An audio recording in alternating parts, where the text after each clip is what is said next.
السلام علیکم۔ کورونا کی وبا نے جب سے دنیا کو اپنی لپیٹ میں لے لیا ہے تو اس کو پورا 1 سال ہو گیا، اور یہ عجیب اتفاق ہے کہ پورے 1 سال کے بعد اس کی ویکسین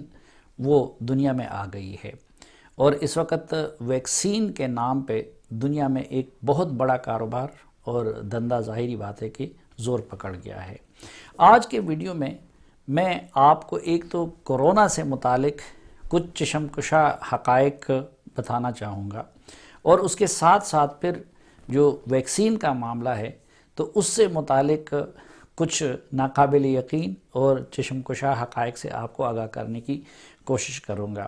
اور چند مغالطے جس کا خصوصاً پاکستانی قوم کو شکار کیا گیا تھا کورونا کے بارے میں بھی اور ویکسین کے بارے میں بھی اور حکومت کے اقدامات کے بارے میں بھی، ان مغالطوں کو بھی دور کرنے کی کوشش کروں گا۔ پہلی بات تو یہ ہے کہ ہمیں اس پورے 1 سال میں اس مغالطے میں رکھا گیا کہ جی پاکستان تو بہت کم متاثر ہونے والے ممالک کی فہرست میں شامل ہے، اور دیکھیں حکومت کی پالیسی کی وجہ سے پاکستان میں بہت کم ہلاکتیں ہوئیں اور بہت کم لوگ متاثر ہوئے، اور یہ ہوا اور وہ ہوا۔ اب حقیقت یہ ہے کہ کورونا سے متاثر ہونے والے ممالک میں پاکستان 30ویں نمبر پہ ہیں، یعنی 30 ممالک امریکہ ٹاپ پہ ہے، پھر اس کے بعد انڈیا ہے، اور اسی طرح آ کے تو پاکستان متاثر ہونے والے میں 30ویں نمبر پہ ہیں، اور دنیا کے تقریباً 200 ممالک وہ پاکستان سے کم متاثر ہوئے ہیں۔ اسی طرح جو ہلاکتیں ہوئی ہیں تو وہ ہلاکتیں بھی دنیا کے صرف 30 ممالک ایسے ہیں کہ جہاں پاکستان سے زیادہ ہلاکتیں ہوئی ہیں، لیکن دنیا کے بہت سارے بلکہ 200 ممالک ایسے ہیں کہ جہاں پاکستان سے کم ہلاکتیں ہوئی ہیں۔ مثلا کورونا سے سب سے زیادہ امریکہ متاثر ہوا ہے، وہاں 2,60,00,000 لوگ متاثر ہوئے، انڈیا میں 1,60,00,000 ہوئے، برازیل میں 91 لاکھ، روس میں 38 لاکھ، برطانیہ میں 38 لاکھ، فرانس میں 32 لاکھ، اسپین 27 لاکھ، اٹلی 25 لاکھ، اور اسی طرح جاتے جاتے اور پاکستان میں 5.5 لاکھ لوگ متاثر ہوئے۔ پھر ہلاکتوں کے لحاظ سے اگر آپ دیکھیں تو امریکہ میں 4 لاکھ سے زیادہ ہلاکتیں ہوئیں، برازیل میں 2 لاکھ، میکسیکو میں 1,55,000، انڈیا میں 1,54,000، اور آتے آتے جو پاکستان کا نمبر آتا ہے تو پاکستان میں سرکاری اعداد و شمار کے مطابق تقریباً 12,000 لوگ کورونا سے ہلاک ہوئے۔ اب پہلی بات تو یہ متاثر ہونے کے لحاظ سے دیکھیں تو باقی جس طرح کہ میں نے آپ سے عرض کیا کہ پاکستان سے نہ صرف یہ کہ افغانستان پاکستان سے کم متاثر ہوا ہے، وہاں اگر آپ دیکھیں تو خود افغانستان کے اندر کیسز کی تعداد بھی بہت کم ہے پاکستان کی بنسبت۔ مثلا وہاں ٹوٹل 54,000 کیسز وہ ریکارڈ ہوئے، اور اسی طرح صرف 2300 ہلاکتیں ہوئیں۔ جو سب سے حیرت انگیز چیز ہے کہ اگر حکومت ہو تو چین جہاں سے یہ وائرس نکلا تھا تو چین میں بھی متاثرین کی تعداد بھی پاکستان سے کم ہے، اور ہلاکتوں کی تعداد بھی وہ پاکستان سے کم ہے۔ مثلا چین جہاں اربوں کی آبادی ہے وہاں ٹوٹل 99,000 لوگ متاثر ہوئے، 99,746، اور چین میں صرف 4,813 ہلاکتیں ہوئیں، جبکہ پاکستان میں ہلاکتیں 12,000 سے زیادہ ہیں، اور متاثرین کی تعداد بھی وہ لاکھوں میں ہیں۔ اور یہ صرف ایسا نہیں ہے کہ جو چھوٹے ممالک، جو میں کہتا ہوں کہ 200 کے قریب ممالک ایسے ہیں کہ جو ہم سے ہر حوالے سے بہتر رہے، متاثرین کے لحاظ سے بھی اور ہلاکتوں کے لحاظ سے بھی۔ اس میں صرف اسلامی ممالک کی مثال دیتا ہوں، مثلا بنگلہ دیش، آذربائیجان، قازقستان اور مصر، یہ سب وہ ممالک ہیں کہ جہاں پاکستان سے کم لوگ متاثر ہوئے اور پاکستان سے کم لوگ ہلاک ہوئے۔ مثلا یہ میرے سامنے ہے کہ بنگلہ دیش میں 5 لاکھ لوگ متاثر ہوئے اور 8,000 ہلاکتیں ہوئیں، جو پاکستان سے کم ہے۔ سعودی عرب میں 3.5 لاکھ متاثرین تھے لیکن ہلاکتیں 6,000 ہوئیں۔ آذربائیجان میں صرف 2,29,000 کیسز سامنے آئی ہیں ابھی تک، اور صرف 3,000 ہلاکتیں ہوئی ہے۔ قازقستان میں 2,31,000 کیسز سامنے آئے اور صرف 3,000 ہلاکتیں ہوئی ہیں۔ اسی طرح اگر آپ دیکھیں تو متحدہ عرب امارات میں وہاں کیسز 2.25 لاکھ تھے، لیکن ان کی ہلاکتیں 1,000 سے بھی کم رہیں۔ پھر اسی طرح ملائیشیا میں 1,89,000 کیسز رپورٹ ہوئے، لیکن ہلاکتیں صرف 717 رہیں۔ اب یہ مغالطے میں ہمیں رکھا گیا کہ جی پاکستان تو ان ممالک میں شامل ہے کہ جو بہت کم متاثر ہوا اور یہاں ہلاکتیں بھی بہت کم ہوئی اور یہ ہماری ایسی پالیسی تھی، لیکن حقیقت اس سے بھی زیادہ بیانک ہے۔ اور حقیقت یہ ہے کہ یہ جتنے ممالک کا ڈیٹا ہے ان میں تو ایک ایک کیس رپورٹ ہوتا ہے، کوئی کیس ڈیٹیکٹ ہوئے بغیر نہیں جا سکتا، لیکن پاکستان میں کئی مرتبہ ہم ڈاکٹروں کی زبانی آپ کو بتا چکے ہیں اور دکھا چکے ہیں کہ پاکستان میں نمبر 1 تو تقریباً 70-80% کیسز ایسے ہوتے ہیں کہ جو سرے سے ٹیسٹ ہی نہیں ہوتے ان کے، اور لوگ آ کے کرونا کی وجہ سے متاثر ہو جاتے لیکن پتہ نہیں چل جاتا۔ پھر دوسرا یہ کہ کرونا سے وہ مر جاتے ہیں لیکن ان لوگوں نے ٹیسٹ ہی نہیں کیا ہوتا اور ہم اس کو کسی اور بیماری کے کاتے میں ڈال دیتے ہیں۔ میں آپ کو کئی مثالیں دے سکتا ہوں۔ مثلا ہمارے MP ہیں جماعت اسلامی کے اور سابق وزیر صحت بھی ہیں عنایت اللہ صاحب، ان سے پوچھا تو انہوں نے مجھے بتایا کہ اپنے دیر کے حلقے میں اس سال وہ جو جنازے پڑھ رہے ہیں، کیونکہ سیاستدانوں کی مجبوری ہوتی ہے، تو انہوں نے کہا کہ 4-5 گنا زیادہ پچھلے سال کی بنسبت وہ جنازے پڑھ رہے ہیں۔ اسی طرح ندیم افضل چند صاحب نے اپنے حلقے کے بارے میں مجھے بتایا کہ وہاں پہ کئی گنا زیادہ یہ شرح بڑھ گئی ہے۔ تو جو ہمارا ڈیٹا ہے یہ بالکل ایک جعلی ڈیٹا ہے، اور حقیقت یہ ہے کہ پاکستان کے اندر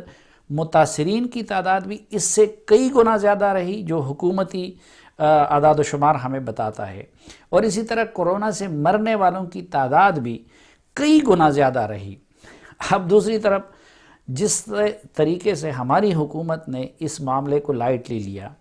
آپ دیکھیں کہ یہاں پہ ایک ڈرامہ رچایا گیا ٹائیگر فورس کا، اور اس کے لیے یہ کہا گیا تھا کہ یہ SOPs پہ عمل درآمد کروائے گا۔ اب حقیقت یہ ہے کہ ہم جیسے لوگ تو اس SOP پہ عمل درآمد کی کوشش کر رہے ہیں،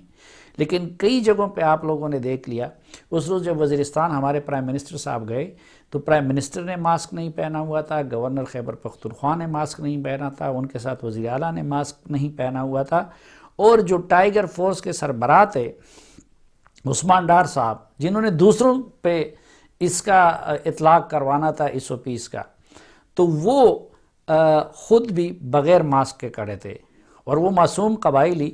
جو کہ اس وقت امدادی چیک لے رہا تھا صرف انہوں نے ماسک پہنا ہوا تھا۔ تو اس سے آپ اندازہ لگا سکتے ہیں روزانہ آپ دیکھتے ہیں وزراء کی فنکشن باقی جگہوں پہ۔ اچھا، اس کی ایک اور انٹرسٹنگ وجہ جو لوگوں کو پتہ نہیں ہے وہ یہ ہے کہ چین سے شروع میں حکومتی لوگوں نے کچھ ویکسین منگوائے تھے، یا پھر یہ تھا کہ اس کی جو یہاں پہ ٹرائل ہو رہا تھا، تو ہمارے بہت سارے وزراء صاحبان نے نہ صرف یہ کہ خود اور اپنے اہل خانہ کو ویکسین لگا دیے ہیں، بلکہ یار دوستوں میں بھی انہوں نے بانٹ دیے تھے۔ پوری دنیا میں ویکسینیشن شروع ہو چکی ہے۔ ویکسین تو ویسے بہت سارے سامنے آ گئے ہیں، جس میں قابل ذکر جو ہے وہ امریکہ کے بایوٹیک کمپنی کا فائزر ہے، پھر موڈرنا کا ویکسین ہے، لیکن ہماری حکومت نے جن کی منظوری دی ہے اس میں آسٹرازینیکا والا ویکسین ہے، اور چائنیز ایک کمپنی کی ہے سائنوویک کی، اس کی منظوری دے دی ہے، اور ایک رشیا کی کمپنی کی بھی منظوری دے دی ہے۔ لیکن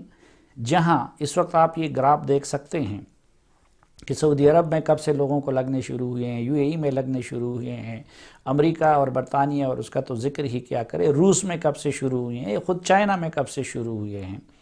لیکن ہماری حکومت نے ویکسین منگوانے کے لیے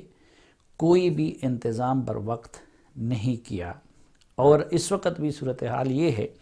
کہ یہ جو ہمارے پاس ویکسین آ رہا ہے، اور بڑا جشن کل منایا گیا کہ جی چین سے ویکسین آ رہا ہے، تو یہ چین کی طرف سے خیرات ہے اور تحفہ ہے، اور پھر ایسا جشن ایک وزیر بھی بیان دے رہا ہے، دوسرا بھی بیان دے رہا ہے، اور پھر چین کی طرف سے ہمیں یہ 5 لاکھ ویکسین ہیں وہ دیے جا رہے ہیں۔ اچھا، دوسری طرف ایک اور جو خوشخبری ہمیں دی گئی ہے کہ جی جو آسٹرازینیکا کا ویکسین ہے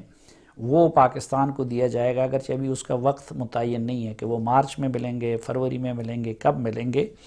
تو وہ کوویکس کے ذریعے ملتے ہیں۔ وہ بھی خیراتی ویکسین ہے، کیونکہ جو WHO نے ایک یہ سلسلہ شروع کیا تھا اور یہ پابندی لگائی تھی کہ جو دنیا کے غریب ترین ممالک ہیں کہیں ایسا نہ ہو کہ وہ مکمل محروم رہ جائے، تو خود اس نے ایک پرسنٹیج ان سب کمپنیوں سے لے لیا ہے کہ جو انتہائی غریب ترین ممالک کو بھجوائی جائیں گی۔ تو یہ جو ہمیں ہمارے وزراء خوشخبری سنا رہے ہیں، تو وہ دوسری کیپ جو ہمیں ملے گی ایسٹرازینیکا ویکسین کی، وہ ٹوٹل ہیں 1,70,00,000 ویکسین ہوں گی۔ اچھا، اب اس میں پاکستان کی آبادی ہے 22 کروڑ، اور یہ چائنیز ویکسین ہو یا یہ دوسرا ہو،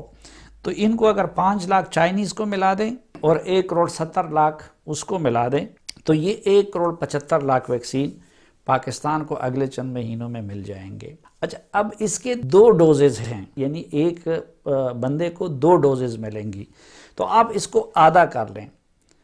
تو ظاہری بات ہے کہ پاکستان کی جو اصل آبادی تو پتہ نہیں 26 کروڑ ہے، 25 کروڑ ہے، کتنی ہے، لیکن جو سرکاری اعداد و شمار میں بتائے جاتے ہیں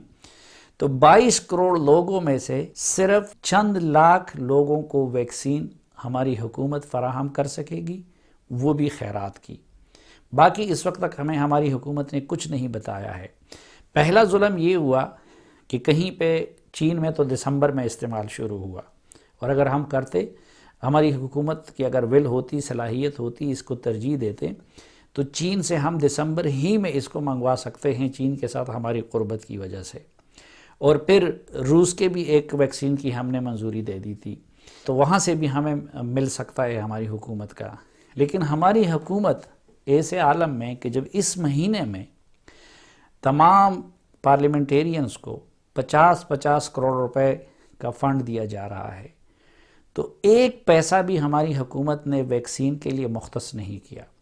اور یہ جو چین سے آ رہے ہیں وہ بھی خیرات کے ہیں، اور اس کے بعد جو آنے ہیں وہ بھی خیرات کے ہیں، اور